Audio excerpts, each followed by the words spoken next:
Assalamualaikum warahmatullahi wabarakatuh. Kita berjumpa kembali pada mata kuliah metode perancangan program. Kita masuk ke pertemuan 9, algoritma untuk masalah bisnis.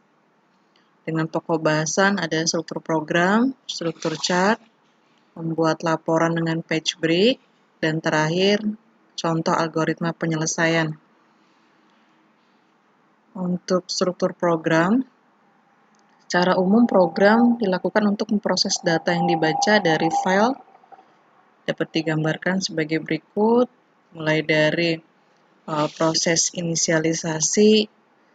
Kemudian proses inisialisasi ini berarti kita menampilkan atau memperkenalkan variabel yang digunakan, kemudian membaca record pertama, kemudian mulai dari dual node EOF, end of file. Di sini berarti kita membaca database, ya. Kemudian proses final biasanya untuk menampilkan hasil misalkan. Untuk struktur chart, di sini algoritma dapat digambarkan juga dengan struktur chart. Ada 3 modul yang dapat berisi statement yang dibutuhkan untuk memproses data yang dibaca dari file. Di sini mulai dari main programnya, ya. Kemudian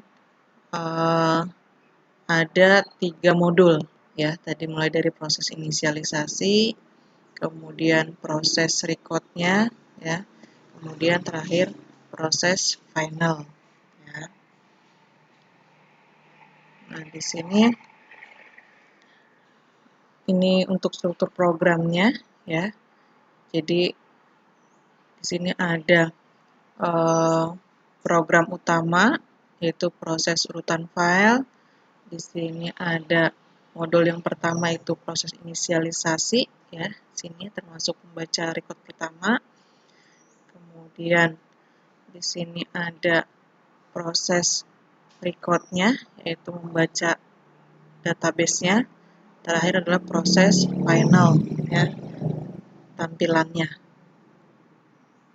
Oke, karena di sini membuat program untuk bisnis, berarti ada output yang dibutuhkan, yaitu berupa laporan. Nah, untuk membuat laporan, kita harus membutuhkan yang pertama judul, kemudian baris judul, kolom judul, detail, dan terakhir total, ya.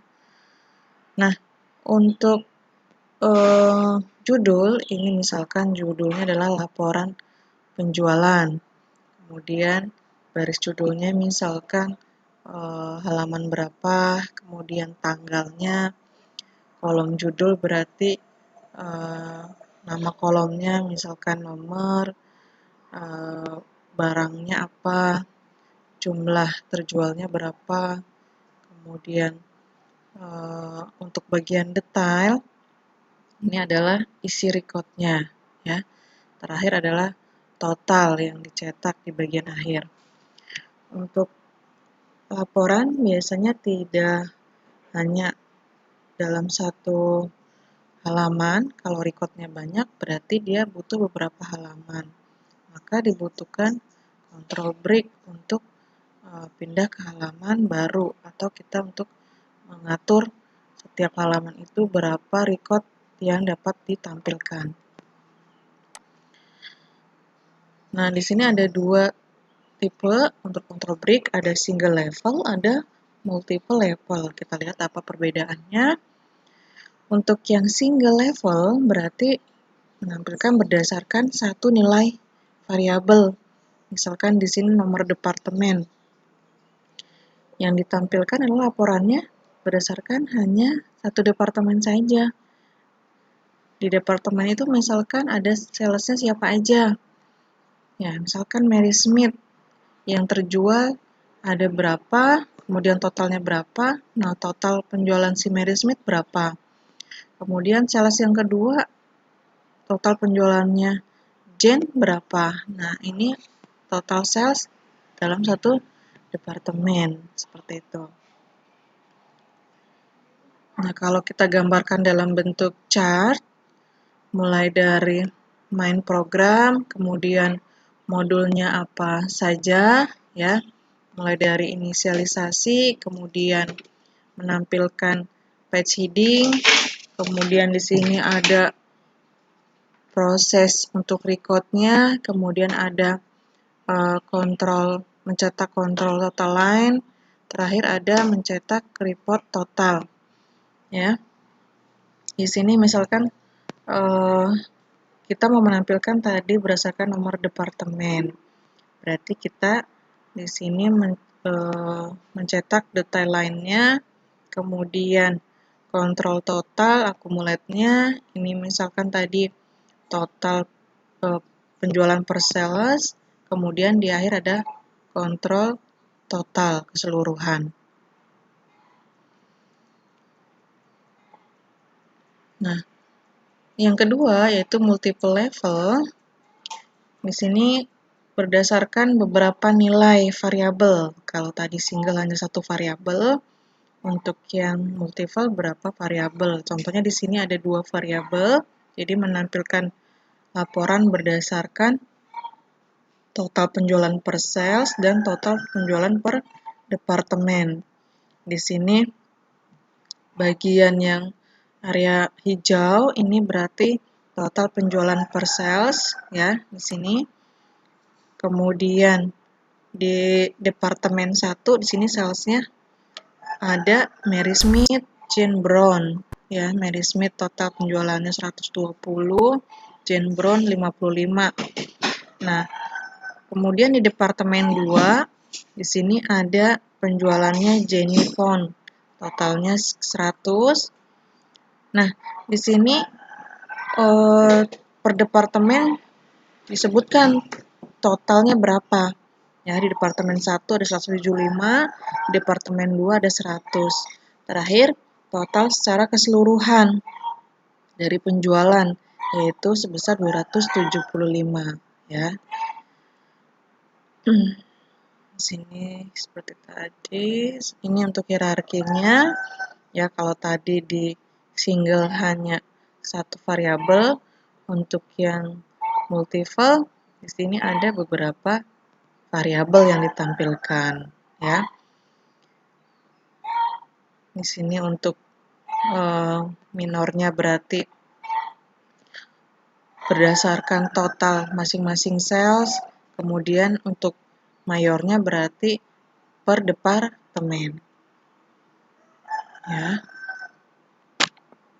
Oke, di sini lebih jelas lagi, ya.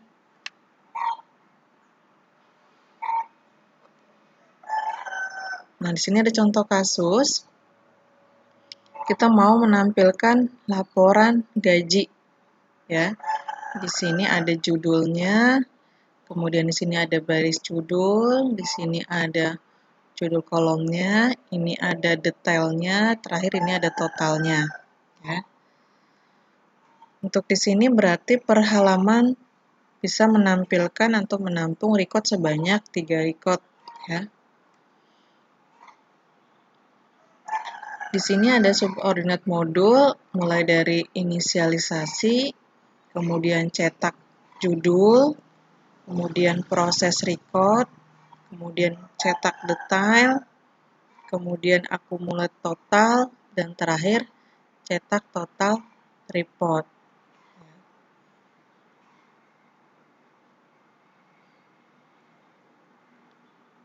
Nah, di sini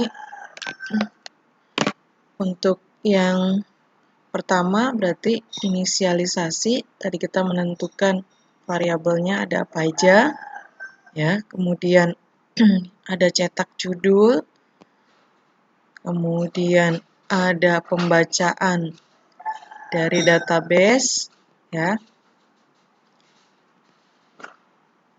Ini maksudnya 3, ya, bukan 30. Kemudian di sini ada akumulate total, ya. Kemudian terakhir ada cetak total, ya. di sini untuk proses record pembacaan database ini kita berulang ya. Berulangnya di mana di bagian cetak detail sama akumulat total. Ya. Ini bagian proses recordnya berulang di cetak detail dan akumulate total. Ini maksudnya bukan laporan penyewaan ya, harusnya tadi kalau dari atas gaji ya. Oke, sampai sini mungkin untuk pembahasan membuat laporan program dari masalah bisnis. Kurang lebihnya mohon maaf. Assalamualaikum warahmatullahi wabarakatuh.